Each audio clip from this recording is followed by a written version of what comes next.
Cuando quieras.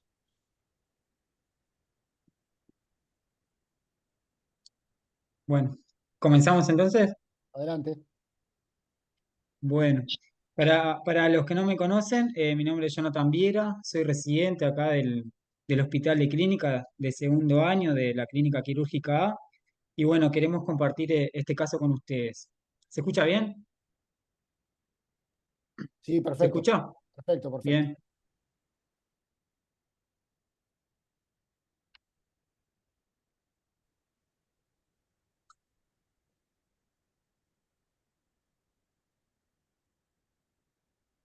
Bueno, es una paciente de sexo femenino de 26 años que se encuentra cursando un síndrome depresivo.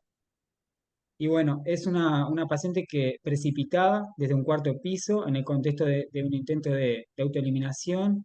Y bueno, sufre un trauma de pelvis a nivel de miembros inferiores y un TEC sin pérdida de conocimiento. Esta paciente durante el traslado se presenta con una hemodinamia inestable, una presión arterial de 80-40 milímetros de mercurio, taquicárdica con una frecuencia de 130 contracciones por minuto, un pulso radial que es fino y bueno, una saturación de oxígeno del 97% al aire. Durante el traslado se le realiza una carga de volumen con suero fisiológico de 500 cc y se le realiza analgesia con tramadol. El tiempo de arriba aproximadamente al servicio de acá de urgencia fue de 45 minutos. Jonathan, te pregunta más o menos Sí. a qué hora fue esto. ¿Fue en el día, en la noche, Fue en la mañana, en la mañana? sí, en la primera hora de la mañana, a eso de las 9 de la mañana. ¿Sí? Sí. Bueno, en cuanto a la valoración primada, Para un a poquito, la valoración, para un sí, poquito. Disculpame, pasá para atrás. Pasá para atrás. Eh, a mí me gustaría preguntar a todos los presentes en la sala si quieren hacer ustedes alguna consideración respecto a este informe primario de lo que es la cinemática bueno, los signos vitales y el hallazgo y el tratamiento de lo que sería, estamos posicionados en el prehospitalario, antes de llegar al hospital, con un tiempo de traslado de 45 minutos. Me gustaría que ustedes hicieran alguna consideración al respecto. Pablo. Sí, primero tener en cuenta que esa caída de un tercer piso es una caída de aproximadamente unos 15 metros de altura. Lo segundo, que varía también sobre qué cae. Ya tenemos un cantautor argentino que se tiró y cayó adentro de una piscina. Entonces, ahí influye un poco la gravedad de las lesiones en ese impacto. Suponemos que cayó sobre hormigón, no sé. sí, Eh, exactamente, sobre el este, pavimento. Ahí está. Eso creo que es importante saber. Y después a la hora de ir a hacer la asistencia prehospitalaria, que a mí me ocurrieron dos veces, prácticamente no hay hueso sano. A esa altura, cuando cae de 15 metros, es como una especie como de reconstrucción sobre la camilla, elongar lo que está, lo que se puede, ponerlo en una tabla, que no escuché en qué fue trasladado, y hacer un packing apropiado e incluso controlar la pelvis e inmovilizar la columna cervical. Los traumatismos son varios dependiendo de cómo cae realmente. Es muy frecuente los traumatismos de los miembros inferiores y cae parada, obviamente, además de la pelvis. Hacen luxofracturas de caderas y a nivel de tibia, peroné y lo que es cuello de pie, eso queda destruido habitualmente. La columna también, la columna lumbar, y bueno, muchas veces, bueno, está acompañada en un segundo tiempo por el traumatismo de cráneo. Así que las condiciones de traslado del paciente van a ser muy importantes para inmovilizar, incluso minimizar las lesiones, las lesiones secundarias que ocurren desde el punto de vista hemodinámico y neurológico. Nada más que eso. Gracias, Pablo. Guillermo.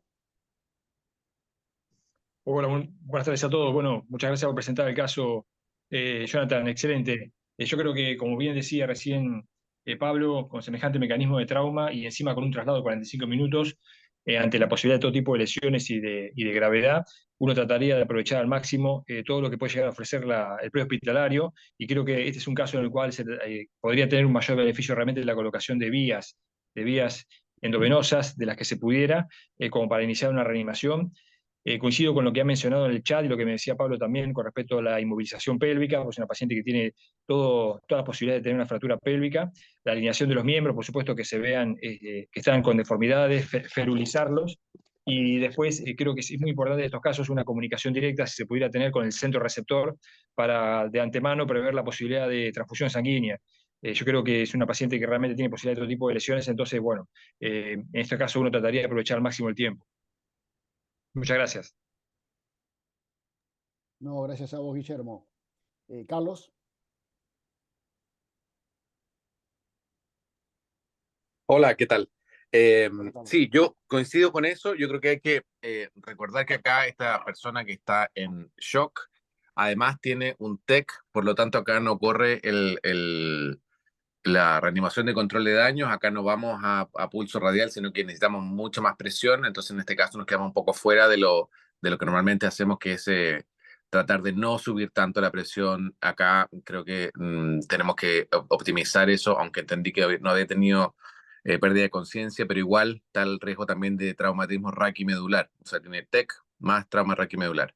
Y está sangrando y tiene una de las fracturas de pelvis que, o sea, tenemos que asumir que tiene una fractura de pelvis de las más complejas, que son las de desplazamiento vertical, ¿no?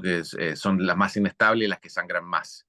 Entonces me imagino, estoy de acuerdo con lo que dice Pablo, que obviamente habría que poner una cincha, obviamente habría que alinear los huesos lo más posible.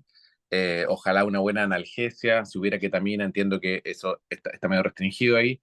Eh, Avisar, me parece, porque poco, o sea, en el prehospitalario podemos hacer poco, si es que está con un sangrado en el abdomen o en el tórax, pero por lo menos podemos reducir el sangrado y el dolor, reduciendo las fracturas y poniendo una cincha pélvica. Y muy de acuerdo también con poner dos vías grandes y avisar al centro receptor, si hubiese tranexámico también, porque también sabemos que mientras antes, mejor. Eh, pero yo creo que el punto de sangrado probablemente es más óseo. Y bueno, no podemos descartar obviamente que tenga algo en el abdomen y en el tórax también.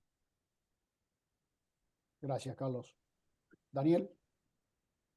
Sí, coincido, ¿no? Con todo lo que dijeron Carlos, Guillermo y Pablo, y también está bueno lo de pasarle fisiológico, ¿no? Sospechando la lesión de trauma craneal. Está bueno hacerle solución fisiológica y aparte yo creo que de la lesión pélvica que seguramente ahí debe estar parte o todo el shock hemorrágico que tiene, no descartaría otras lesiones, por ejemplo, aórtica, por la desaceleración que tienen, que debe haber sufrido el paciente, ¿no? Alguna lesión ahí por abajo del istmo, incluso lesiones hasta del hilio pulmonar, ¿no? Por esta cinemática del trauma, sin descontar algún cizallamiento, alguna lesión en asa de balde, también a nivel abdominal, ¿no? Yo creo que el paciente puede llegar a tener, por el mecanismo y la cinemática, cualquier tipo de lesiones. Lo que nos llama la atención ahora es que o se vio, eso es lo bueno, que tenía una lesión pélvica, ¿no? Exacto. Gracias, Daniel. Pablo. No, lo otro que manejando nuestra realidad, dado que esto fue aquí en Montevideo, debemos y sin saber dónde está el mayor problema, de contar, de trasladar al paciente a un lugar apropiado, ya que estamos a 45 minutos, saber que la presencia de traumatólogos puede llegar a ser indispensable en este momento, a la hora de alinear y lograr una hemostasia suficiente. Así que yo estaría pensando en trasladar al paciente donde reúna todas las condiciones, ¿no? De cirujano de urgencia, pero también la presencia de los traumatólogos que pueden llegar a ser fundamental en esta situación. Sin duda, yo coincido plenamente con todos los comentarios que se han hecho. Y bueno, yo quería destacar algunos aspectos para, bueno, acá hay colegas de varios países. Acá se refleja algunos puntos que tienen que ver con la educación en trauma. Y en PHTLS durante muchos años se ha insistido, y tal vez hasta por demás, en lo que un concepto que hoy en día ya no se considera como tal, que era la inmovilización cervical. Hoy hablamos de restricción de la movilidad de la columna. Como ustedes dijeron, esta paciente tiene una indicación formal de una tabla espinal y una colocación de un collar cervical, pero no se ha insistido, me parece, con el mismo énfasis para el ámbito prehospitalario en lo que es el cierre de la pelvis, que presumiblemente esté abierta. Esta paciente, hasta demostración de lo contrario, tiene una fractura pélvica grave, está en shock hemorrágico. Ese shock hemorrágico puede ser explicado por la propia fractura pélvica y tal vez dentro de lo que es el conjunto de las hemorragias no compresibles de torso, porque esta paciente, por tener una fractura pélvica, es una candidata a tener asociaciones lesionales graves. No digo que las tenga, pero sí puede tener, como ustedes bien dijeron, desde roturas vasculares importantes a roturas de vísceras macizas, etcétera, etcétera, etcétera, arrancamientos mesiales, porque la transferencia de energía cinética necesaria para romper una pelvis humana es de tal magnitud que frecuentemente tiene asociaciones lesionales. De todo lo que podemos nosotros resolver, o por lo menos tratar de minimizar la agresión traumática en el prehospitalario, justamente es el cierre de la pelvis, la colocación de la cincha pélvica, una de las cosas que tenemos más a mano, junto a la inmovilización, como decía Pablo, en una tabla espinal para minimizar los sangrados óseos, porque vamos sumando los sangrados de todas las fracturas, más la fractura pélvica, y nos quedamos con una paciente sin volumen. Entonces, yo insisto en ese punto, porque es un punto de la educación. No hay que hacer otra cosa, no hay que tener grandes dineros. Es decir, tener la conciencia de que este tipo de pacientes tiene un alto riesgo de fractura pélvica. Esta demostración de lo contrario la tiene, y lo que hay que hacer es cerrar la pelvis, colocar una cincha desde el prehospitalario. En cuanto al tramadol, es una droga, la transamina es una droga muy barata, y no se ha implementado, yo creo que por falta de protocolización. No había ningún impedimento en pasar transamina en el prehospitalario en Uruguay, como se hace en otros países. Y la misma consideración va para el FAS. De la misma forma que hacemos FAS en los servicios de urgencia, yo creo que es tiempo de que se empiece a incorporar equipos portátiles en las ambulancias, y se podría hacer un FAS en el prehospitalario, y bueno, ya había un camino recorrido desde el punto de vista de la evaluación diagnóstica y de la coordinación de equipos para asistir cuando se está esperando en el servicio de urgencia este tipo de enfermos. Carlos Pilasi. Sí, solo un comentario en relación a la fractura de pelvis, que normalmente estamos acostumbrados a ponerlas en las fracturas anteroposteriores, clásicamente en los accidentes automovilísticos, sobre todo los de moto, pero el caído de altura tiene el mecanismo que es, además del anteroposterior, es vertical, y es la pelvis más inestable. Entonces uno tiene que cerrarla, pero tiene que además igualar los miembros, porque tiene que traccionar los miembros para que queden al mismo nivel, para poder reducir bien la fractura, que es a un punto que normalmente que no es necesario hacerlo en las otras fracturas. Sí tratamos de hacer una rotación interna, pero da un poco lo mismo, no hacemos tracción. En este caso sí hay que hacer tracción y poner la cincha pélvica en la misma ubicación que la ponemos siempre, porque si no vamos a tener un trocánter mucho más arriba que el otro. Entonces es importante ese punto. Exacto. Es la más inestable. Me refería, perdón. Sí, sí. A eso me refería, perdón, en esa especie de reconstrucción sobre la tabla en este tipo de pacientes. Bueno, bárbaro. Seguimos adelante, Jonathan. Bueno, bien. Bueno, esta paciente al arribo, en cuanto a la valoración primaria de la vía aérea, se procede a la intubación orotraqueal por depresión de conciencia en el momento que recibimos la paciente. Viene con inmovilización cervical y con collarín y tabla espinal. Y bueno, en cuanto a la ventilación, se mantiene euneica, saturando el 99%, no presenta desvío de la tráquea, no presenta ingurgitación yugular ni fracturas a nivel de la parrilla costal. En cuanto a lo hemodinámico, empeora la paciente, continúa con esa hemodinámica inestable, una presión que disminuye a 60-30, persiste taquicardia taquicárdica, perdón, con 140 contracciones por minuto. Y bueno, ya no tenemos pulsos periféricos y un pulso femoral, el cual es fino. Se presenta sin sangrados externos evidentes y bueno, con un índice de shock de 2,33. En este momento se activa lo que es el código rojo de acá del Hospital de Clínica y bueno, se inicia el protocolo de transfusión masiva.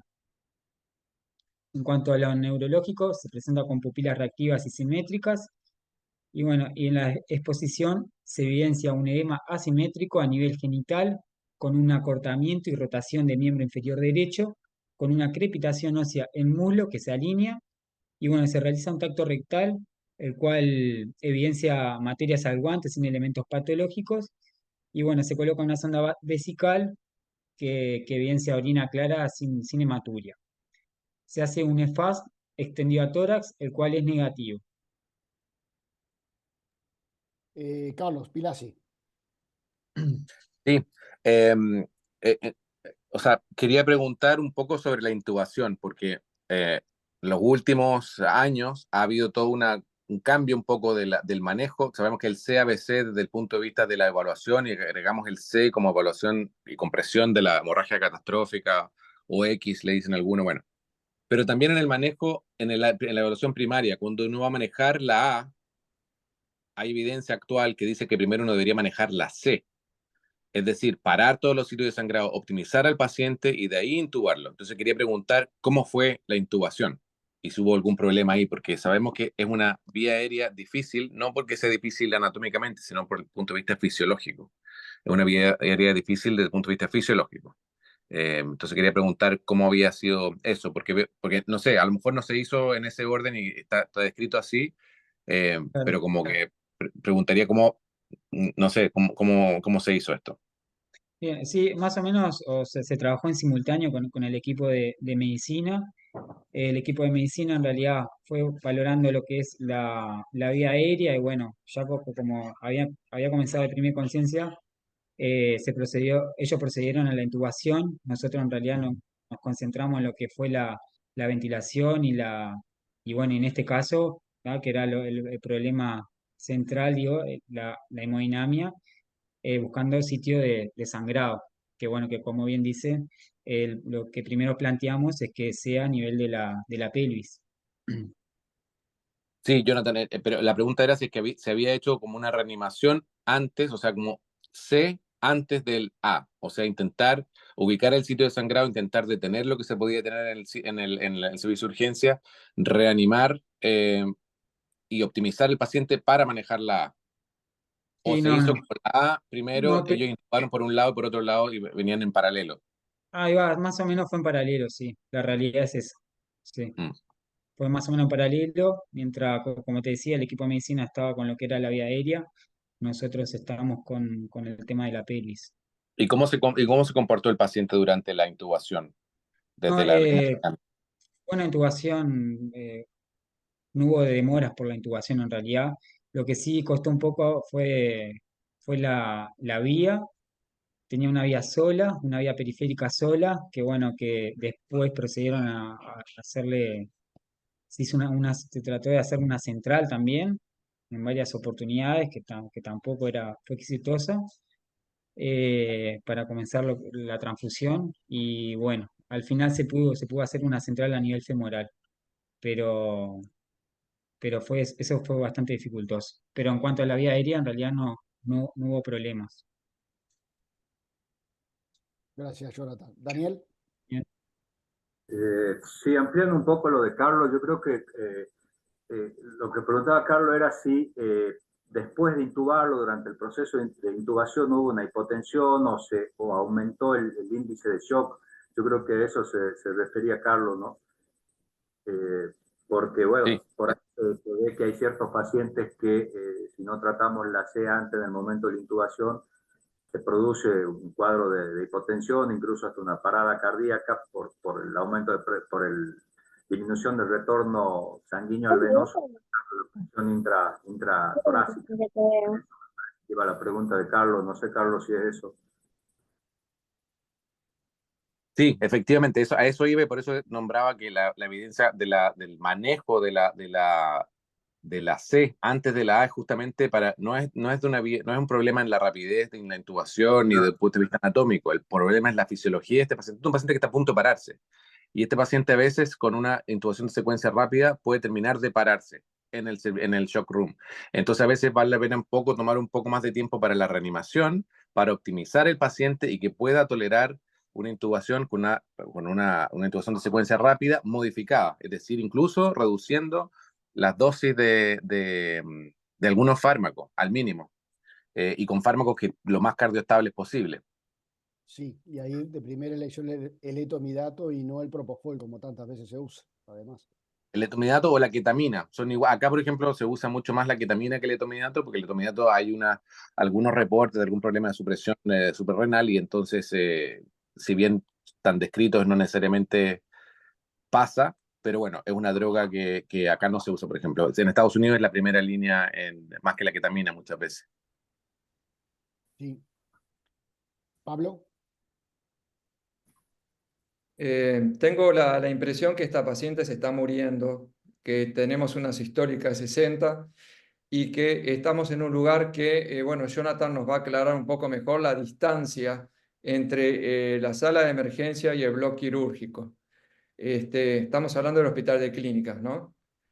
En la cual hay unos 18 pisos. Entonces, creo que esta paciente ni bien llega, comienza la reanimación ahí y la estamos prácticamente trasladando al bloque quirúrgico teniendo en cuenta el tiempo que nos lleva el traslado del mismo. Y el gran riesgo como están hablando ustedes, de la intubación en emergencia y con la posible parada cardíaca que pueda ocurrir, porque no tiene una indicación inmediata de intubación orotraqueal ni perder tiempo en intentar vías venosas centrales. Es decir, prácticamente teniendo en cuenta la situación y en el lugar que está ocurriendo esto, intento recibir al paciente, ponerla en un protocolo de transfusión masiva, pasarle el ácido tranexámico e irla subiendo al bloque quirúrgico con un IFAS extendido negativo para resolver lo que es el sangrado interno que tiene el paciente, que prácticamente lo estamos limitando en este momento a la pelvis y miembros inferiores. Y ahí continuar la reanimación.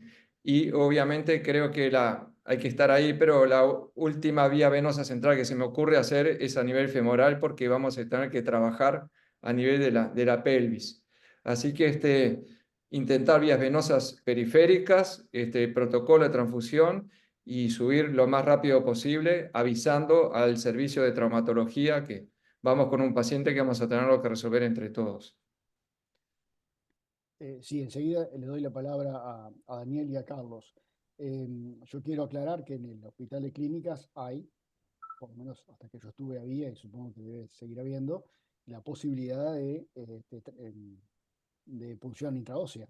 O sea que esta paciente se pudo haber, si no se encuentran vías periféricas, haber colocado un catéter de infusión intraósea, por ejemplo, a nivel humeral, a nivel del entroquín. Digo, es una alternativa. Las vías intraóseas permiten un alto flujo. Lo otro que yo quería, esto es a título de pregunta, en Uruguay todavía no tenemos esa posibilidad, pero ya aprovecho, va a hablar Daniel y va a hablar Carlos Pirazzi. Si esta paciente, si uno tuviese absolutamente todos los recursos, si no sería una candidata a la colocación de un REBOA. Doy la palabra. Daniel y después Carlos. Sí, bueno, justo iba a hacer también la misma pregunta a esa, Fernando, del posible REBOA, y quería preguntarle a Jonathan si sacaron gases para tener una gasometría basal, ¿no?, de la paciente. Y ahora, haciendo un paréntesis, quería preguntarle, bueno, a todos si alguien tiene experiencia en el PI-IFAS o el FAS pélvico, el IFAS pélvico, que en cierto tipo de fracturas, sobre todo por compresión anterolateral, hay algunos trabajos de la colocación del traductor a nivel de la pelvis, ¿no? Y según el ancho pélvico se hace el diagnóstico sin necesidad de una radiografía, pero bueno, sirve en teoría solo para ese tipo de fracturas pélvicas. No sé si alguien tiene experiencia. Carlos. Sí, a ver, yo estoy de acuerdo con los comentarios que se hicieron. Yo también creo que estos pacientes, y siempre en todos los cursos de trauma se repite la misma historia, que los pacientes no necesitan una vía central.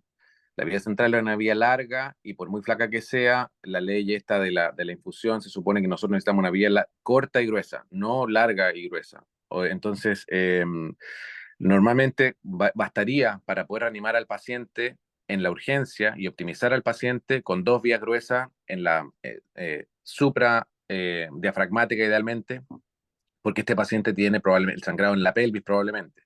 Entonces, si le pasamos sangre por debajo de la pelvis, incluso en la femoral, que está por debajo de la pelvis, eso puede empeorar incluso el sangrado, porque le vamos a estar pasando sangre antes del sitio de sangrado, es decir, aumentamos el flujo en el sitio de sangrado. Por lo tanto, yo creo que no tiene indicación de central, pero tampoco en ese lugar. Totalmente, si es que no se puede poner una vía, y a veces no se puede nomás, la intraósea es la indicación y también la misma historia con la intraósea, ese número ya no se usa en tibia como primera opción. Si es que no se puede porque no tiene brazos, bueno, ¿qué vamos a hacer? Le ponemos en la tibia. Pero idealmente sería arriba del sitio proximal al sitio de sangrado. Entonces acá sí estamos apostando que el sitio de sangrado es pélvico o a lo mejor el pélvico abdominal, no sé, y de los fémur, tenemos que Infradiafragmático, irnos más más frecuentemente. claro, exacto, exacto. Eso por un lado. Por lo de porque yo creo que este paciente, y dos de lo que sea, o sea, podemos ponerle, y si tienen no sé qué intraósea tienen, si tienen la con el taladro o la otra, pero da lo mismo. También debería estar incluida en el carrito de shock. Y obviamente si uno tiene el Reboa, es una buena alternativa, yo creo. Estos son los pacientes que tiene doble indicación. Tiene indicación por el mecanismo, porque es un Reboa que uno puede poner en zona 3 y probablemente puede ser suficiente, y si no, lo puede subir a zona 1. Pero además por la presión. Este paciente se va a parar, este paciente se está muriendo. Entonces, y ya vimos que los colombianos demostraron que aparentemente uno debería ponerlo más o menos a los 70 de sistólica. Este es un paciente que está con 60, o sea, estamos casi en el punto aquí de no retorno. Entonces, si uno lo tuviera, sí. Y si no lo tiene, bueno, habría que ir igual a parar ese flujo de alguna forma. Entonces, yo creo que este paciente, optimizar en lo que se pueda y preparar a este paciente para un packing preperitoneal y con clampeo aórtico manual a nivel de la bifurcación aórtica primero, porque entraríamos al abdomen. Y si es que no se puede, yo subiría al infradiafragmático, pero no me metería el tórax todavía con este paciente. Creo que no es necesario con eso, pero bueno, es una alternativa también. Pero que como creo que es inevitable, que vamos a tener que entrar al abdomen, eh, yo creo que lo haría directamente ahí. Gracias, Carlos. Guillermo. Sí, coincido exactamente con lo que estaba mencionando Carlos, que este paciente es un paciente en el cual uno entraría primero por el abdomen, a pesar de que la ecografía es negativa, pero con el objetivo fundamental de la reanimación y control del sangrado. Y en ese caso uno utilizaría una incisión separada a la que después va a utilizar para el packing pélvico. Es como que ante una circunstancia así tan dramática uno va a utilizar absolutamente todos los recursos de una, sabe que va a colocar un packing pélvico, sabe que va a clampear la aorta, y cuando el shock es así tan extremo, uno lo que puede hacer en el abdomen es directamente ir por debajo del diafragma, de forma tal de que la poca volemia que el paciente tenga, aprovechar al máximo para lo que serían los territorios críticos, ¿no? De coronarias y cerebro. Ese es lo que tenemos que hacer nosotros, que no disponemos del catéter Reboa, que como bien decía Carlos, realmente en las fracturas pélvicas de este tipo y con semejante repercusión hemodinámica tendría una indicación realmente muy precisa. Coincido también con lo de tratar de no intubar al paciente en la sala de emergencia, sino trasladarlo rápidamente. Hoy decíamos al principio la importancia de la comunicación cuando hay un traslado prolongado como este, que es de 45 minutos, entre la escena y la sala de emergencias, porque de pronto ante un escenario de este tipo no solamente se puede empezar a organizar la transfusión masiva, sino se puede organizar el quirófano para que el paciente esté en la sala de emergencia en la menor cantidad de tiempo posible. Y con respecto a lo que mencionaban hoy, sí, la intubación es una situación que puede precipitar el paro cardíaco en ese momento, por lo cual entonces uno lo que intenta es que el paciente se intube en la medida de las posibilidades en quirófano y con el paciente ya pintado, con los campos colocados, cosa de que si en ese momento se produce una parada cardíaca, uno ingrese rápidamente, bueno, al tórax, si hay un paro cardíaco, o si la hipotensión es extrema, bueno, por lo menos rápidamente al abdomen para realizar un clampeo de la aorta y después recién ir al packing pélvico. Con respecto a lo que decía más tempranamente eh, Daniel de la ecografía, hemos empezado hace poco, hace un año más o menos, con ese tipo de extensión que llaman Fast Plus, que es llevando el traductor, ¿no es cierto?, de partes blandas, el lineal, sobre el pubis, y realmente hemos tenido, digamos, una mayor confianza, que nos faltaría juntar más casos, en lo que es el valor predictivo negativo. Cuando uno ve que la sínfisis de pubis, uno la localiza y ve que está bien cerrada, uno puede decir, bueno, acá no hay una fractura al menos abierta, aunque podría haber una compresión lateral. En cambio, no hemos tenido tanta, digamos, sensibilidad, al menos en la casuística nuestra reducida, cuando con lo que sería un valor predictivo positivo, de que realmente haya una fractura, porque a veces hay hematoma, o depende del físico del paciente, y por lo menos nosotros todavía no lo podemos ver bien, siempre a lo que después pudimos correlacionar con la placa o con la cirugía de que había realmente una fractura pélvica. Así que por ahora ha tenido para nosotros más un valor predictivo negativo, pero creo que hay que seguir haciéndola por la rapidez para hacer el diagnóstico. Guillermo, entonces, si te entendí bien, tendría valor frente a la open book fracture, la fractura del libro abierto, digamos, donde ahí sí tendrías la posibilidad de descartar que no exista esa fractura. ¿Es así? Exacto, exactamente. Igualmente sabemos que no descarta una compresión lateral, que puede ser inestable. Claro, claro. Teóricamente, la fractura que hoy mencionaba Carlos, que es la fractura de Malgame, el cizallamiento vertical, también debería verse porque, bueno, Sí. justamente uno tiene una hemipelvis ascendida con la otra. Pero creo que hay que seguir haciéndolo de forma tal que uno adquiera más confianza con esa visualización, con el atractivo de que es algo de diagnóstico rápido. Claro, claro. Gracias, Guillermo. Carlos. Sí, solo comentar que el foco en la fractura es la parte posterior, que es la parte de la estabilidad. Y entonces lo que importante es ver la sacroilíaca, porque a nosotros sí nos ha pasado varias veces de tener una radiografía o una ecografía con una sínfisis normal, con fractura bilateral superior e inferior de rama, y está todo desplazado o está todo abierto, pero al lado de la sínfisis. Incluso hemos tenido bilateral a ambos lados de la sínfisis, que sigue siendo una fractura en libro abierto, pero con la sínfisis normal porque se quedó al medio y se fueron los huesos para los lados. Entonces, si está positiva, bien, pero si está negativa, no la descarta y es mucho más útil una radiografía porque me permite ver lo que me interesa, que es la articulaciones sacroiliacas, no tanto la sínfisis de la pelve. Perfecto. Gracias, Carlos. Adelante, Jonathan. Bien. Bueno, esta, como decían, durante la reanimación se le hizo una placa a nivel de pelvis, una radiografía. Perdón que no es de mejor calidad, pero bueno, fue la que le hicieron ahí en, en la, en la, en la sala ahí de emergencia. A nivel de lo que es la infección a nivel pélvico, se evidencia un edema asimétrico a nivel de lo que son los genitales, como se puede evidenciar. Y bueno, se le hace esta placa que, bueno, que evidencia ahí la fractura a nivel pélvica con desplazamiento. En este momento se le realiza una cincha a nivel pélvica con una sábana. Y bueno, no sé si quieren comentar algo Sí, de las Carlos levantó la imágenes. mano. Carlos Pilasi, adelante. Sí, es justamente lo que estaba comentando. Mira, si se fijan en esta radiografía, la articulación sacroiliaca izquierda está más ancha que la derecha, con una sínfisis de pubis normal en la radiografía.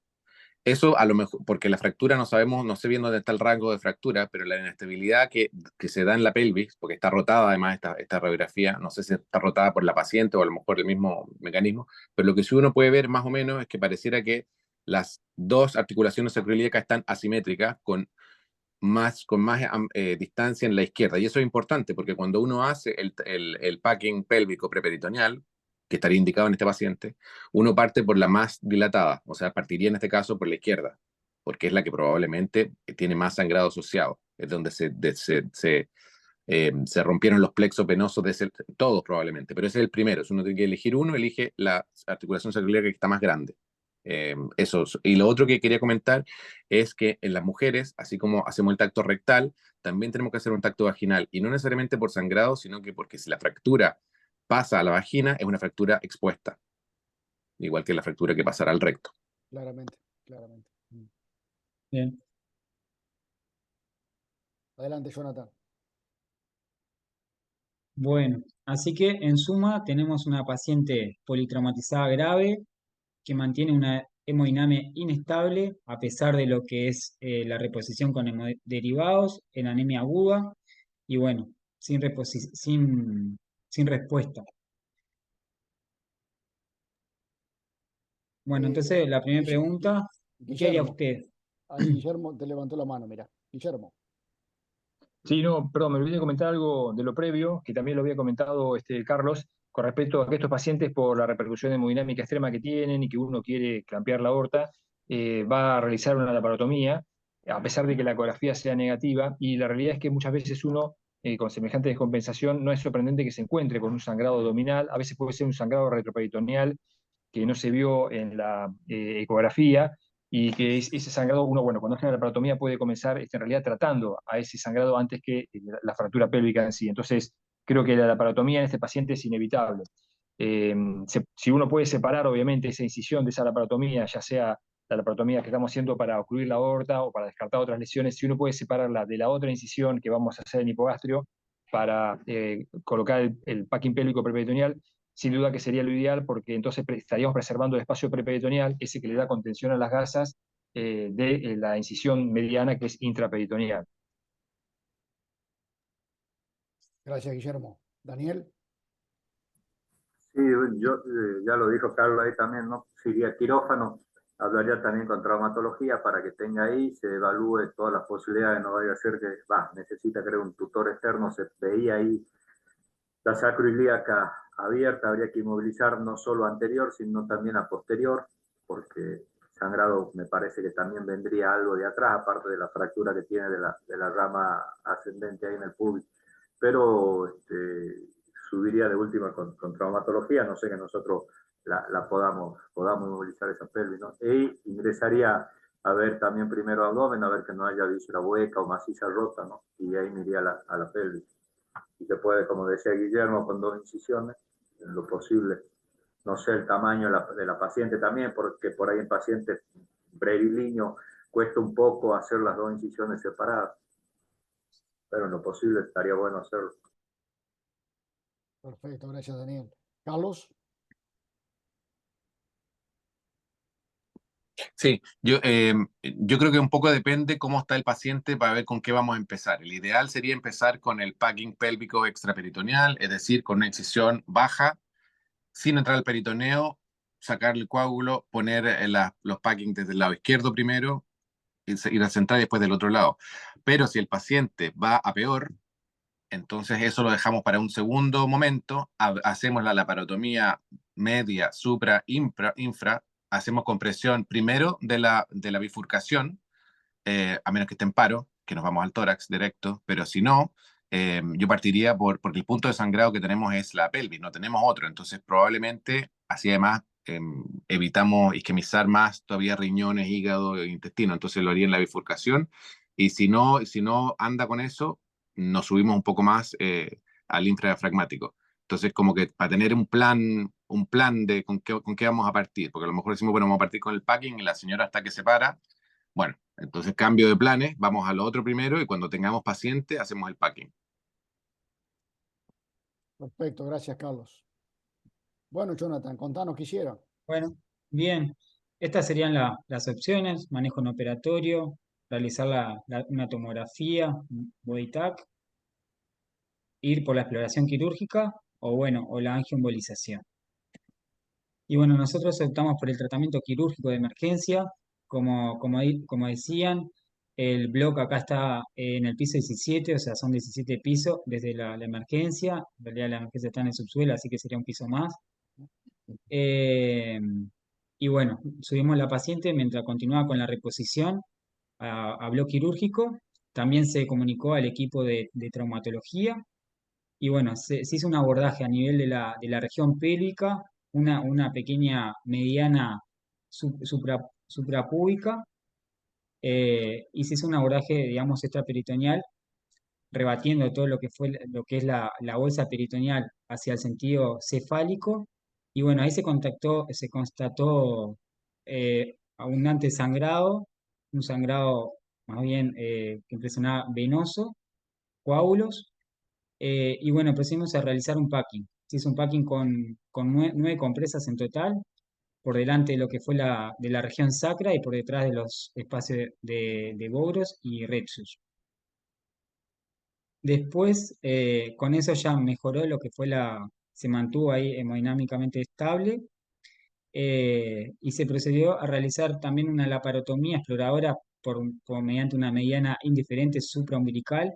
Se le hizo una pequeña mediana, sobre todo para valorar a ver la cavidad peritoneal. Ahí se ingresó a la cavidad peritoneal, se hizo una inspección con compresas que no evidenciaba ningún sangrado, y bueno, se hizo el cierre posterior. Y bueno, dado que mantenía la hemodinamia estable en ese momento, equipo de traumatología realizó una fijación a nivel de lo que es la pelvis y también de una fractura de fémur. Y bueno, con eso se logra la estabilidad hemodinámica de la paciente.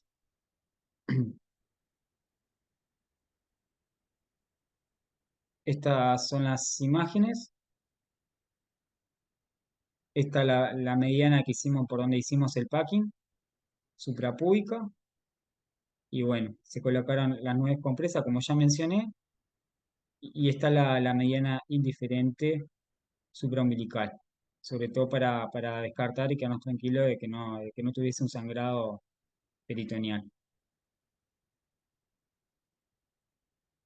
Ahora, Bien, Jonathan, no sé si- por esa mediana sí, supraumbilical no exploraron nada, nomás vieron que no salía sangre, que no había sangre libre en el peritoneo. exactamente, sí, sí.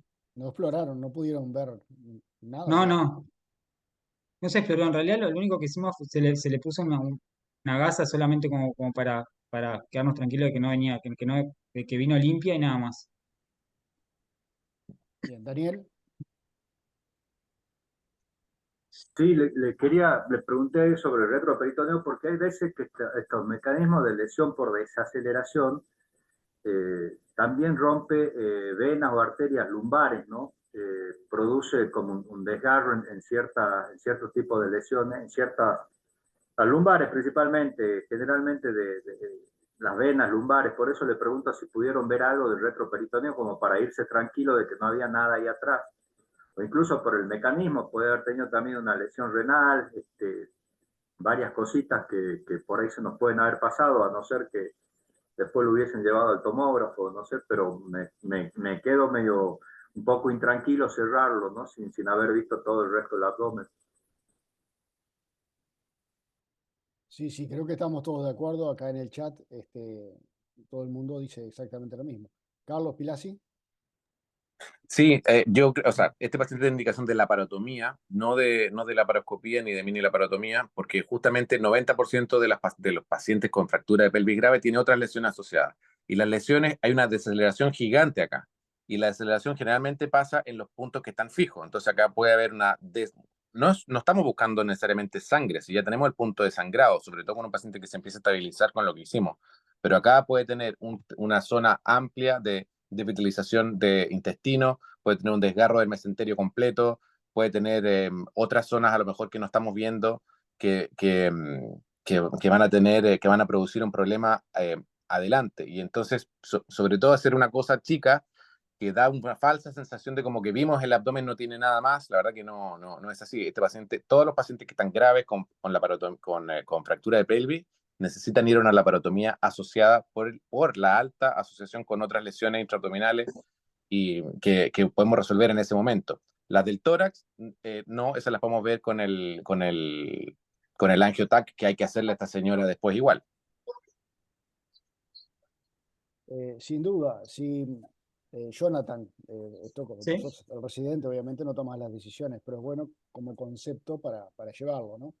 Si en una Bien, chica que se cae de 15 metros de altura la vas a explorar, a nadie se le pasa por la cabeza que la vas a explorar por esa incisión de 3 centímetros arriba del ombligo. sí, O sí, sea, claro. tenés un problema, que es la pelvis, perfecto. Eso se resolvió, se estabilizó por el packing peritoneal. Decidimos que por esa cinemática la exploramos. Si no tuviese lo de la pelvis, no la explorarías por esa incisión. O sea, creo que todos coincidimos que lo que requiere esta chica es una laparotomía de trauma. Una laparotomía de trauma. Bien. Pablo Caviglia. No, Jonathan, Sí, La riqueza que tienen estas reuniones es justamente discutir los casos, no sentirnos atacados, sino enriquecernos todos, porque todos aprendemos y nos encantan las reuniones y somos adictos a este tipo de reunión. Entonces, todos presentamos casos en los cuales se podrían haber hecho mejor algunas cosas y el reconocimiento de cada uno que presentamos los pacientes y saber qué podríamos haber hecho en otra situación, es un poco la idea de estas reuniones. Por eso, perdóname que haga, Fernando, este tipo de introducción, porque si no lo perdemos a Jonathan. No, tranquilo, estamos para Eh, aprender. yo justamente estaba pensando eso con las palabras de Fernando, alguien que se cae de 15 metros de altura, hay de repente tratamientos que son desproporcionados y a veces nos quedamos cortos en algunos y a veces perdemos tiempo y eso no, nos pasa muchas veces en la emergencia con maniobras que todos queremos hacer porque de repente hay un residente de primer año que quiere hacer una vía venosa central y el paciente se nos está muriendo y no sale por yugular y la quiere hacer por femoral, y otro que quiere hacer una intubación orotraqueal, y en ese contexto, en ese tipo de lucha por todos querer aprender y hacer maniobras, nos perdemos el paciente o lo llevamos en forma totalmente inestable al bloque quirúrgico. Quería decir eso porque transmitir un poco la idea de estas reuniones. Bien. Creo que Carlos Pilasi lo resumió muy bien ahí en el chat, porque justamente dijo acá no, de estas reuniones no son para juzgar a nadie, sino para discutir conductas, que es donde todos nos enriquecemos, ¿no? Y es la idea, discutimos conductas y aprendemos todos. Bueno, adelante, Jonathan. Bueno, Fernando, Mario, Almada, ¿andas bien? Perdón, ¿Andan bien? adelante, Mario. Quiero participar porque justo estuve con Jonathan y los gurises ahí con el equipo de guardia y la verdad que fue un desafío la paciente. He escuchado atentamente todos los comentarios, realmente un aprendizaje enorme No se te escucha bien, Mario. de, lo, No se te escucha bien. de todos los comentarios que han hecho y mi forma, que fue dentro de todo fue bastante bueno, por el desafío de tener que prácticamente hacer un packing preperitoneal sin antes haberlo. ¿No se escucha bien? No, se Dame un corta. segundito.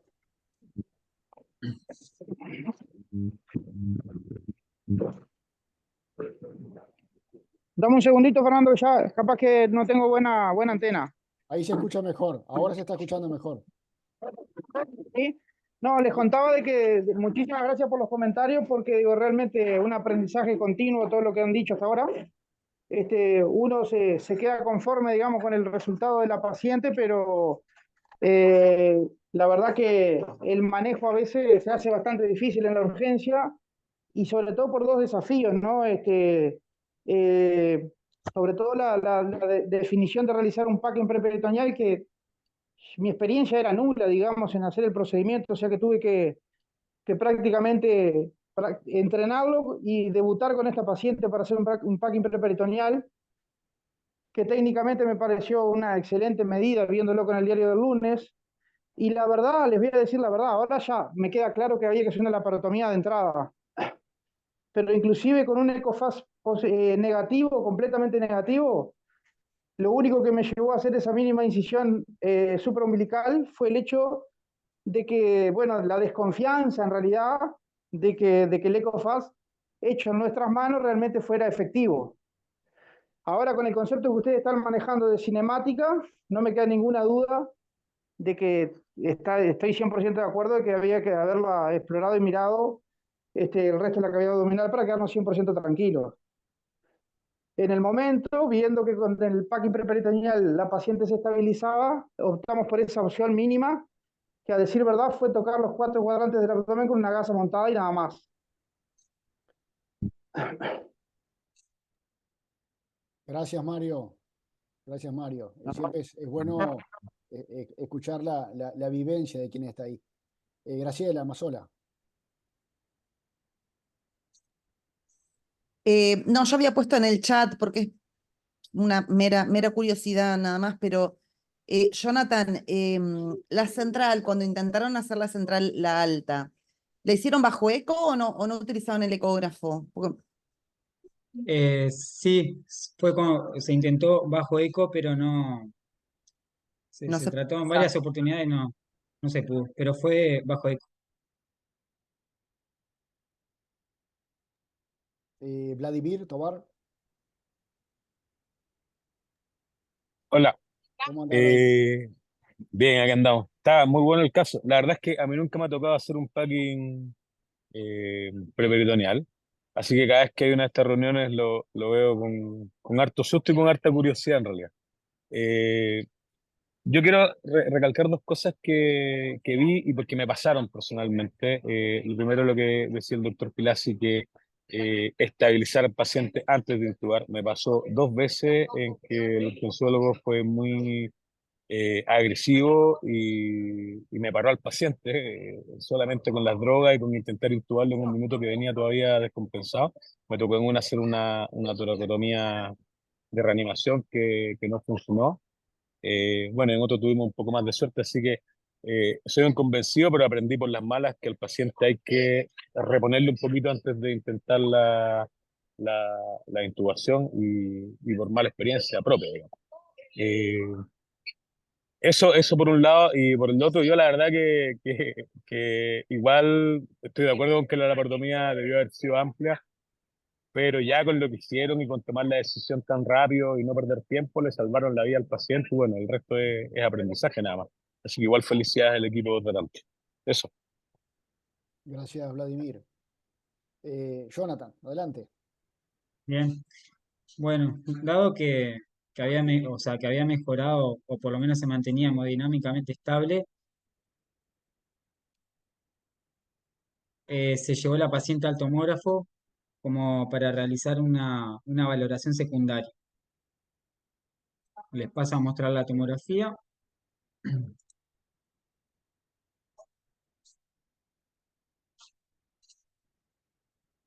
Perdón, ¿los traumatólogos estuvieron en el bloque quirúrgico? Sí, estuvieron, sí. ¿Qué Fueron, dijeron? bueno, se le realizó una fijación a nivel de la pelvis y a nivel Ah, de fémur. perdón. También Sí, tenía sí, fractura de fémur. lo había dicho Pablo, lo había dicho él. Sí, sí. Bien. Bien.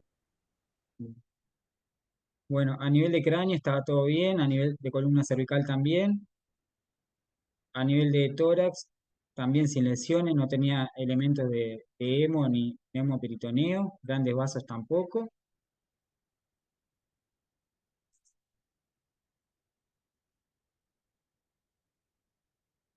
Sin lesiones hepáticas ni tampoco esplénicas, no se evidencia hemoperitoneo. Sí, a nivel renal derecho, una pequeña laceración y hematoma bueno, que en la fase excretora se informa con una fuga eh, a nivel de lo que es la vía excretora. No presenta fuga de contraste, pero sí a nivel de lo que es la vía excretora, a nivel renal derecho.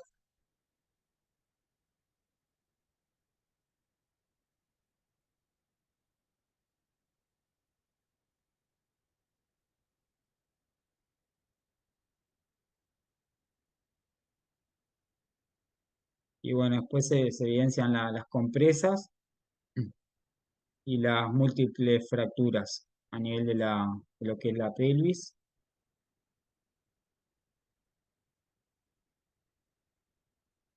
Y bueno, acá se ve un poco el artefacto en realidad de la fijación que hizo el equipo de traumatología, que bueno, que no.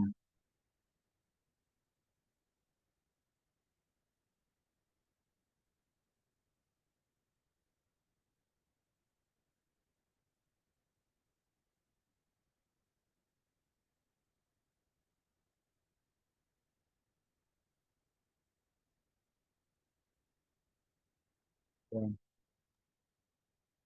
Pablo, Me da la impresión que este paciente tan inestable, que lo han logrado estabilizar, han querido completar su valoración a través de una tomografía. La pregunta es, en esta situación, si hubiésemos hecho la laparotomía en forma amplia, si lo hubiéramos llevado al tomógrafo o descartadas lesiones grandes, hubiera ido del bloque quirúrgico directamente a cuidados intensivos. No sé, Pablo, pero yo creo que si estaba lo suficientemente estable, tal vez evaluar cráneo, porque tenía un traumatismo cefalocraneano, columna cervical, que también te dice si la podés movilizar después o no, sacarle el collar o no en forma temprana, y el tórax, creo que eran aportes importantes, ¿no? Más allá de lo que pudiera informar la laparotomía. O sea, si la paciente tenía una estabilidad hemodinámica que permitía su traslado a tomografía, en lo personal yo creo que lo hubiera llevado, sobre todo por las otras regiones. Sí, no me refería a terminarla de estabilizar en el cuidados intensivos y después completar la valoración. Es un detalle. Sí, puede ser. Carlos, Pilasi. Sí, yo estoy de acuerdo en que este paciente había que hacer un TAC, porque hay cosas que aunque hubiéramos hecho la laparotomía ve, bueno, la cavidad abdominal, pero nos falta todo el retroperitoneo, las fracturas lumbares, no sé, torácicas y toda la parte ósea, que estos pacientes tienen alto riesgo de hacer estas fracturas por compresión. Y obviamente el tórax, porque hay que buscar el pseudoaneurisma aórtico. Y obviamente la parte de la cabeza, que a lo mejor el compromiso de conciencia era solo por el shock, pero bueno, también puede haber tenido un TEC y por lo tanto, que fue lo que habían dicho inicialmente, por lo tanto también habría que ver o sea, yo creo que el TAC de cabeza a pies va. Lo otro, solamente un comentario en relación al fijador externo de la pelvis, solo para recordar que el packing pélvico extraperitoneal se debe hacer con la pelvis afirmada de alguna forma, o con la cincha pélvica o con un fijador externo. Normalmente lo hacemos con la cincha en los pacientes inestables porque no hay tiempo para poner el fijador. Y la cincha ha demostrado ser igual de efectiva que el fijador. Lo que pasa es que la cincha no la podemos dejar por mucho tiempo, porque si la dejamos por mucho tiempo produce necrosis por presión, y en cambio el fijador externo permite mucho más movilidad en ese sentido. Pero se hace el packing con la cincha. Preguntaban ahí si que era difícil de hacer, la verdad que no, es técnicamente fácil de hacer, solo que hay que haberlo hecho una vez en cadáver o en animal, porque las técnicas no son difíciles de hacer, pero es importante saber dónde efectivamente uno pone la mano. La disección ni siquiera hay que hacerla porque la hace el hematoma y saber por dónde partir. Y teniendo una radiografía, uno parte por la sacroiliaca, que está más dilatada, y tiene que hacer igual ambos lados. Y si es que no tiene traumatólogo, la deja con la cincha pélvica. O sea, puede que haga después una necrosis o una isquemia de partes blandas por presión, pero va a estar vivo el paciente. Lo importante es que la cincha permita hacer también la laparotomía, o sea, que no me quede arriba, y que permita también acceso para poner una sonda vesical y acceso a los genitales. Eso solamente para agregar. Exacto. Gracias, Carlos. Aprovecho para pasar un chivo. 7, 8 y 9 de noviembre, primer curso de STC en Uruguay. Los invito a hacer packing pélvico en modelos porcinos. En curso hands-on. Ahí está la respuesta entonces, ¿ves? Ya sabemos dónde hacerlo y cuándo. Claro. Daniel. Sí, bueno, está bueno, Fernando, felicitaciones por el curso. No, espera, que todavía no lo hicimos, espera. Bueno, pero está bueno. No, a Jonathan, si colocaron un catéter doble J, algo con esa lesión de 10 horas, ¿qué hicieron? ¿No hubo problema después? ¿Lo de urología? ¿Qué decidieron? Lo vio el equipo de urología y como era muy chiquita la fuga, plantearon un manejo no operatorio. No se le hizo nada de eso.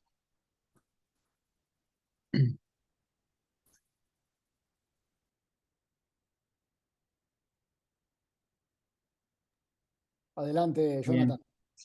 Bueno, este es el informe de la tomografía, que bueno, como les comentaba, presenta un hematoma renal derecho con lesión de vías secretoras, un hematoma a nivel del hilio renal derecho y retroperitoneal derecho, y bueno, después múltiples fracturas a nivel del promontorio, alerón sacro izquierdo, del hueso ilíaco derecho, de la rama iliopubiana multifragmentaria con fragmentos desplazados a izquierda, una fractura isquiopubiana bilateral, fractura multifragmentaria a nivel coxal del hueso ilíaco derecho con compromiso del acetábulo, y bueno, después los fijadores externos a nivel del hueso ilíaco izquierdo, que fue el que fijaron los traumatólogos.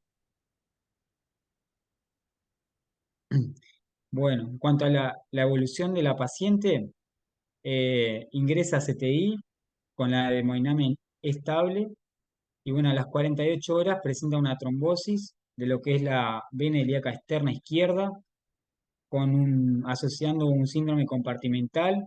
Y bueno, en ese momento, en bloc se le realiza una fasciotomía de miembros inferior izquierdo y bueno, en simultáneo se retiran las compresas donde no se objetivan sangrados a nivel pélvico y bueno, se realiza un cierre parietal definitivo. Y bueno, la paciente actualmente está en rehabilitación por el equipo de fisiatría y está en seguimiento por psicología médica y psiquiatría.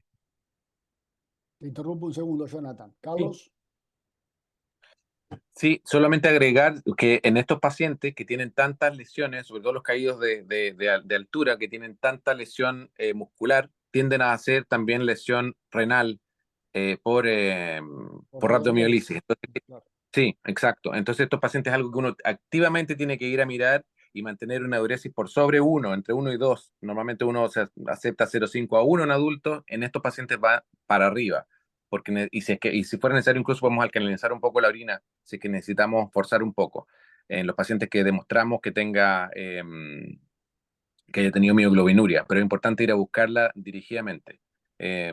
Y eso solamente. Y una pregunta, en la primera ataque no había lesión de esa vena, ¿no? O no se vio en No, en el TAC. No. no se vio, no. ¿Y, el síndrome compartimental que hizo fue de la pierna o fue del muslo y de la pierna? Del muslo Del muslo izquierdo, sí. y no de la pierna. No, fue del muslo más que nada. Es raro, es poco frecuente el síndrome compartimental del muslo. Mira. Y yo les hago una pregunta, esto va para todos, ¿no? En estos pacientes, el paciente traumatizado grave que tiene un comportamiento complejo en lo que tiene que ver con su sistema de la coagulación, ¿verdad? Que pasa por etapas de protrombosis, por etapas fibrinolíticas, por diferentes etapas que va cursando en la agresión aguda. ¿En qué momento en este paciente que además no tiene lesiones de víscera hueca, de víscera maciza sangrante, ni otras, una vez controlado el sangrado pelviano, ¿en qué momento iniciarían ustedes la tromboprofilaxis? Voy dando la palabra, bueno, no sé si José María López era el que tenía la mano levantada, irías a hacer una pregunta y bueno, ya de paso te regalo esta otra. Muy buena pregunta, ¿no? La tuya. Y cuando justamente retiran las compresas en el momento que tienen que hacer la fasciotomía por la trombosis, con lo cual creo que habrán iniciado la terapia con heparina. Pero no, levanté la mano por esto, por lo del hematoma renal, y la pregunta era, si se hubiese hecho una laparotomía, como vos decís, de trauma, amplia, hubiésemos detectado un hematoma retroperitoneal, y como era del hilio, muy probablemente iba a estar muy tirando a la zona 1. ¿Qué hubiésemos hecho con eso, con esto, no? Me refiero a que fue una suerte que no hubo ninguna otra lesión que pudiera pasar desapercibida con una laparotomía tan chica, y que después la lesión que tenía renal se hubiese podido tratar con un TNO, ¿no? Era sencillamente esa reflexión. Es una pregunta casi contrafáctica, ¿no? Porque no hicimos la laparotomía, no lo vimos, no sabemos cómo actuaríamos, ¿no? Carlos, Pilasi. Sí, mira, yo creo que en este paciente, entiendo que se le hizo TAC de cerebro al final o no. Sí, no había lesiones. Y no había nada, bueno, porque para mí, y tampoco y se le hizo también de columna, ¿no? De toda Sí, la sí, sí, columna. todo. Sí. Hay dos como contraindicaciones grandes para hacer la que también son, va, pero son las que uno le tiene más miedo, que son obviamente los sangrados intracerebrales y los sangrados epidurales. Son las dos que si uno no tuviera imágenes, la verdad es que es difícil de hacerlo. Si tiene alguno de esos dos y se repite en imagen a 48 horas y no tiene aumento de eso, uno puede darle, eso también está en todas las guías de neurocirugía, pero los neurocirujanos son difíciles que lo acepten, y hay muchas veces, incluso nos ha pasado acá, que en vez de pedir heparina bajo peso molecular, piden heparina normal como que fuera diferente, y en realidad no hay ningún estudio que diga que sea diferente. Entonces, en 48 horas, con un sangrado estable, o sea, no hay un sangrado activo que tampoco progresó en 48 horas en cerebro o en epidural de la columna, uno puede iniciar tromboprofilaxis porque no aumenta el riesgo de sangrado. Es distinto la anticoagulación, por eso que si es que a este paciente con trombosis de la femoral, perdón, de la ilíaca externa, bueno, eso es otra cosa, pero probablemente si que ya le sacamos los packs de la pelvis, no sangró más, el paciente se estabilizó a las 40, o sea, yo apenas saqué eso, le empezamos tromboprofilaxis lo antes posible. No sé si la anticoagulación, eh, a lo mejor, si es que tuvo además un angiotac, me imagino que fue con un componente arterial la TAC que le hicieron, porque incluso con el packing, nosotros lo hacemos de rutina, no, o sea, lo tenemos protocolizado, eh, porque muchas veces sobre el packing le agregamos embolización. Y en los pacientes que tienen lesiones de alto grado le hacemos embolización profiláctica, incluso sin tener la extravasación de contraste, porque los packing, cuando están bien hechos, cuando están bien apretados, a veces hemos visto que incluso paran el sangrado arterial. Entonces, que no se vea no significa que no está. Entonces, muchas veces le pedimos a los intervencionales que embolicen profilácticamente la pelvis. Eso y con el respecto al hematoma retroperitoneal, un hematoma ahí va a ser igual que un hematoma en zona 2 con un mecanismo cerrado. Yo la verdad que no lo tocaría, a menos que tenga las indicaciones de exploración, que son hematoma pulsátil o expansivo. Yo no lo habría tocado. Acá en el chat, Sebastián Vélez pregunta, ¿filtro en la vena cava inferior?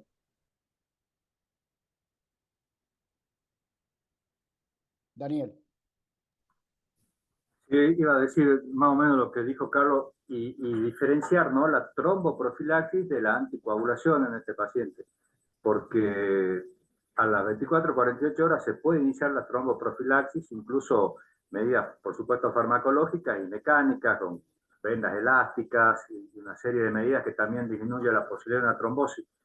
En el caso ya de instaurada la trombosis, hay que ver qué lesiones asociadas tenemos, porque en ese caso estaría indicada la anticoagulación, pero tenemos que tener en cuenta las contraindicaciones de la anticoagulación en este paciente. No tenía trauma de cráneo, ni lesión hemorrágica craneal, ni lesión de víscera sólida, y se podría evaluar, hay una escala, un score de Capriani o Caprini que se llama, que en base a que se aplica para pacientes con trauma y sin trauma, y en base a eso se suman un puntaje en base a factores de riesgo y demás componentes. La verdad no me lo acuerdo, pero en base a una serie de factores se indica, ¿no?, la anticoagulación del paciente, no la profilaxis de la trombosis venosa. Y con respecto al filtro de vena cava, Fernando, en teoría estaría indicado cuando existe contraindicación de anticoagulación. Que yo sepa, aunque por ahí esa indicación de los filtros de venas cava la extienden un poco más los pacientes, pero si uno se va básicamente a la indicación precisa de un filtro de vena cava, está sobreindicado en muchos lugares, pero sería la contraindicación de anticoagular a un paciente que tenga una trombosis venosa profunda, ¿no?, con el riesgo de un tromboembolismo.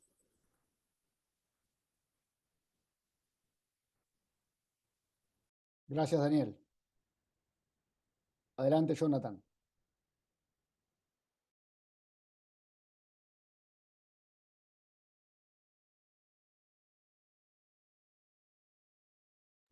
Está silenciado, Jonathan. Está silenciado. Ah, perdón, ahora sí. Bueno, esto un poquito para compartir un poco repaso de la técnica más que nada, porque bueno, es una patología poco frecuente, que tampoco hay un estándar, digamos, un algoritmo para, para realizarla y bueno, queremos más que nada compartir eso.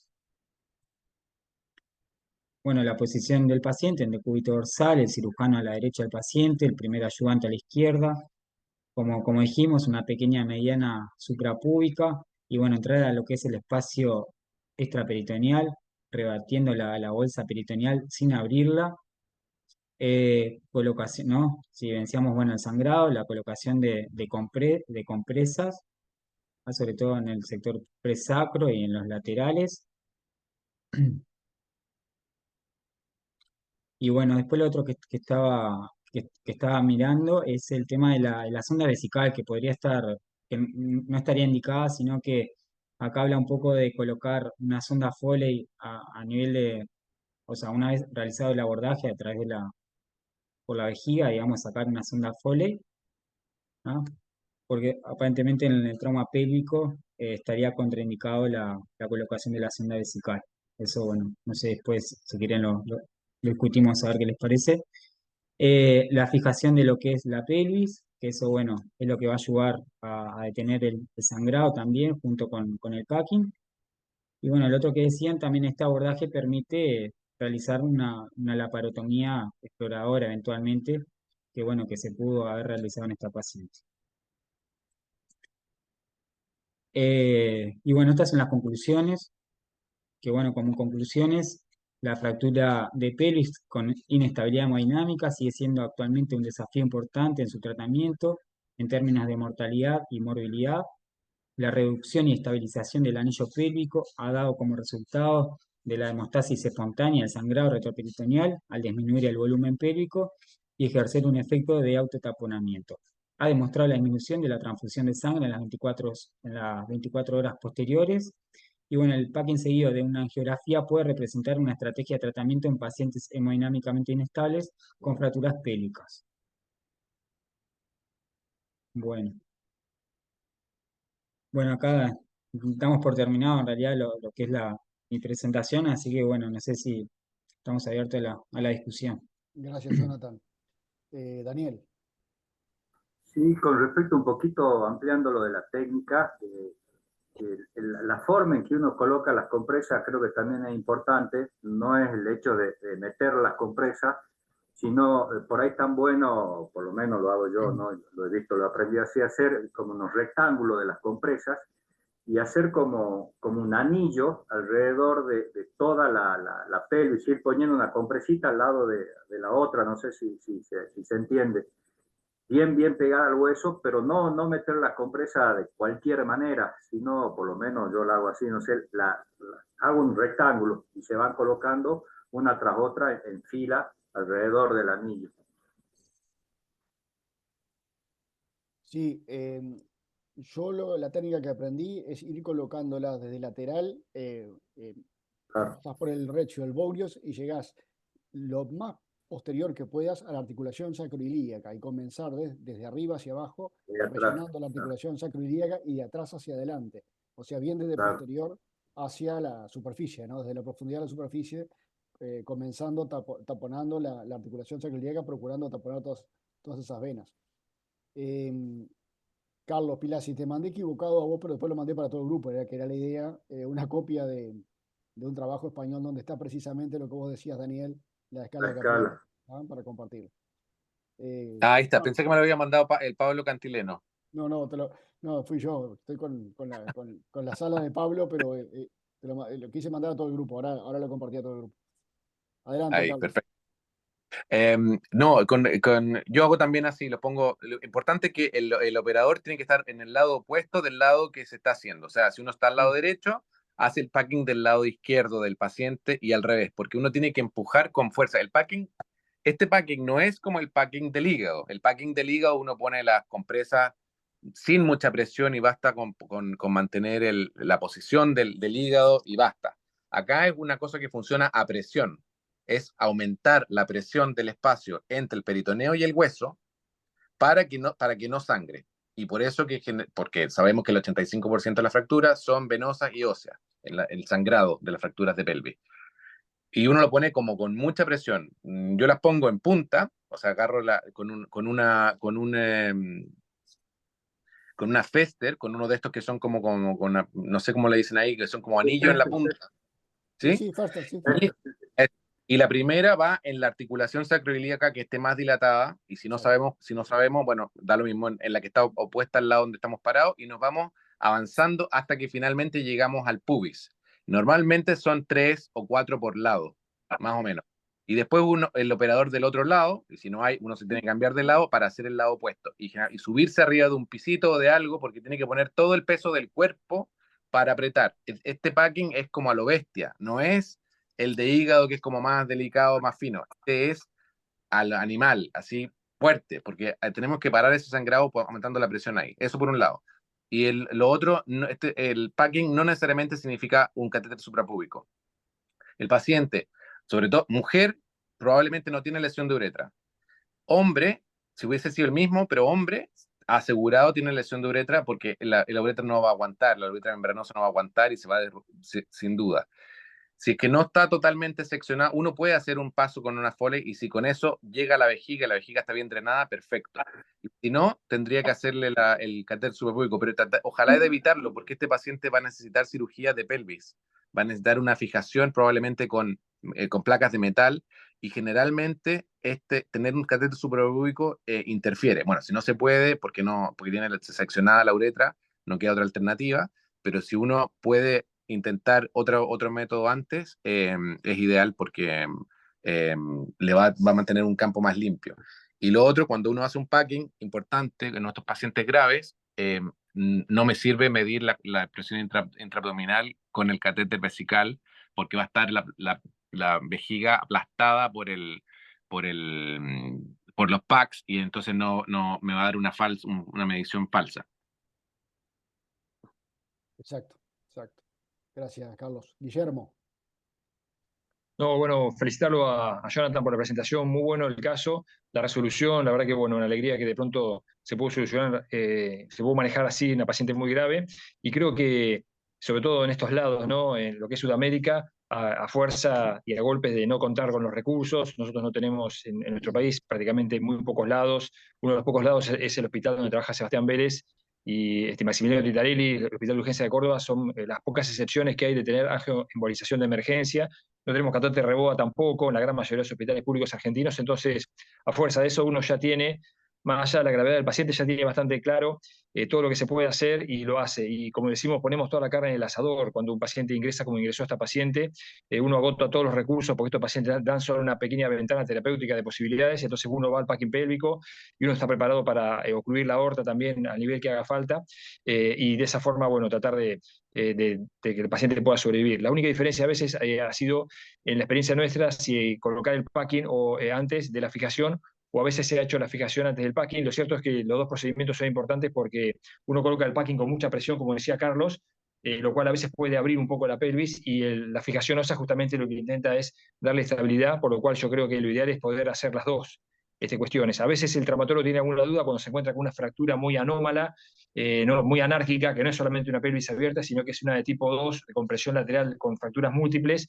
A veces no tiene por ahí el elemento, el tutor óseo que quisiera, y en algún caso pudo quedar sin una fijación ósea la pelvis, y en ese caso, bueno, dejamos la cincha colocada. Pero lo ideal es poder hacer los dos procedimientos, el packing y la fijación ósea externa. Y otro pequeño detalle técnico, aparte de todos los muy buenos datos que han dado, que estaba comentando Carlos recién ahí, es tener cuidado, que a veces uno cuando mete la mano ahí se puede encontrar con espículas de fracturas óseas, entonces bueno, uno va con la gasa en punta para no lastimarse, ¿no es cierto? Eso hay que tener una pequeño detalle que a tener en cuenta. Pero muy bueno el caso, la presentación, me alegro por la resolución y vino bien para poner en el tapete un montón de cuestiones de este tema controvertido. Gracias, Guillermo. Folo, habías levantado la mano. No, simplemente que en este contexto, al realizar el packing pelviano y luego habiendo visto que en la evolución instala una oclusión, digo, yo me lo planteé si esto no hubiera sido por compresión de la vena ilíaca directamente, con un packing tan puesto a presión, o sea, y que esto sea tan sectorial. Me llamó la atención que sea en el muslo, el síndrome compartimental que instala. Eso por un lado. Y después lo otro es el planteo de que si contáramos con Reboa, alguien lo mencionó, si tiene clara indicación de colocárselo ya de entrada, viendo la inestabilidad de la pelvis, ¿no? Digo, no tengo experiencia, no he visto colocar tampoco, o sea que me llamaría la atención colocarla en una pelvis que está prácticamente destrozada. Creo que el que mejor te puede responder eso es quien ha colocado Reboa y trabaja con ellos, como es Carlos Pilasi. Dale, Carlos. Estás muteado, Carlos. Mira, acá nos sacaron el Reboa después del Ah, trial, es cierto. así que estamos sin Reboa. No me Solo acordaba. seguimos usándolo en prehospitalario, pero no, nos sacaron el Reboa porque aumentó la mortalidad en Inglaterra, bueno, en todo el Reino Unido, entonces no lo tenemos disponible así libremente. Yo creo probablemente si hay uno ahí y lo uso, no sé, no creo que se me tiren al cuello, pero bueno, yo creo que estos pacientes, y con esto se empezó, con estos fueron los casos y son los que tienen la indicación más absoluta, yo creo que sería este. Eh, Porque tiene una fractura de pelvis que cuando son inestables, todas las fracturas de pelvis, como hemos dicho, tienen esta venoso y óseo. Pero cuando son inestables o el paciente no logramos repuntarlo y no tiene otro sitio de sangrado, probablemente tiene un componente arterial. Entonces, por el componente arterial es que uno le hace bloquea esto y que además reperfunde obviamente para arriba sin tratar de, sin alterar tanto el intestino y toda la parte, toda la zona 2. Entonces sería solamente en zona 3 que estaría mejor. Que la pelvis esté hecha papa da un poco igual porque es vascular, digamos, nos metemos por ahí. Y el punto es lo que no ha estado tan claro, ahora parece estar más claro, que es cuando el paciente está con sistólicas de 70, porque uno no tiene que ponerlo con el paciente con sistólicas normales. Claro. Los japoneses, por ejemplo, tienen mucha experiencia, donde ellos, todos los pacientes que tuvieron shock, ni siquiera que lo tengan, que tuvieron shock en algún momento en el traslado, van con una línea arterial femoral, chica, 5. Si el paciente se hace inestable vuelve a inestabilizarse o no se estabiliza, se cambia ese 5 a un 7.5 French y con eso dejamos listo para una vaina vaina, o sea, el sheath, ¿no? El que se pone intravascular, no solo como transductor, sino que como un acceso para la embolización, en caso que el paciente se estabilice un poco más, o para poner Reboa. Entonces, hay experiencia en eso, parece que la presión límite debería ser 70, uno no debería esperar más, porque ahí ya lo va a poner, pero probablemente va a tener más morbilidad el paciente. Entonces, 70 es para evitar el paro. Y yo creo que en estos pacientes y si uno va a empezar un programa de Reboa, uno debería a lo mejor exclusivamente limitarlo a la zona 3 y fracturas de pelvis. Claro, claro. Gracias, Carlos. Donde la indicación es más clara. Sí. Bueno, Jonathan, yo te agradezco muchísimo y te felicito por la presentación del caso, estuvo muy bien llevado adelante y felicito a Mario y a Girardi, a todos los que participaron del manejo de esta paciente, que en última instancia ha sido exitoso. La paciente ha sobrevivido y bueno, y por suerte está en manejo psicológico para que pueda salir adelante. Y les agradezco a todos los comentarios y todos los aportes con los que bueno, nos hemos enriquecido y hemos aprendido todo como todos los lunes. Así que ha sido un gusto y nos vemos el lunes próximo. Que pasen muy bien. Bueno, muchísimas gracias. Por favor. Nos vemos, Gracias a chao. todos. Buenas tardes. Gracias, nos vemos.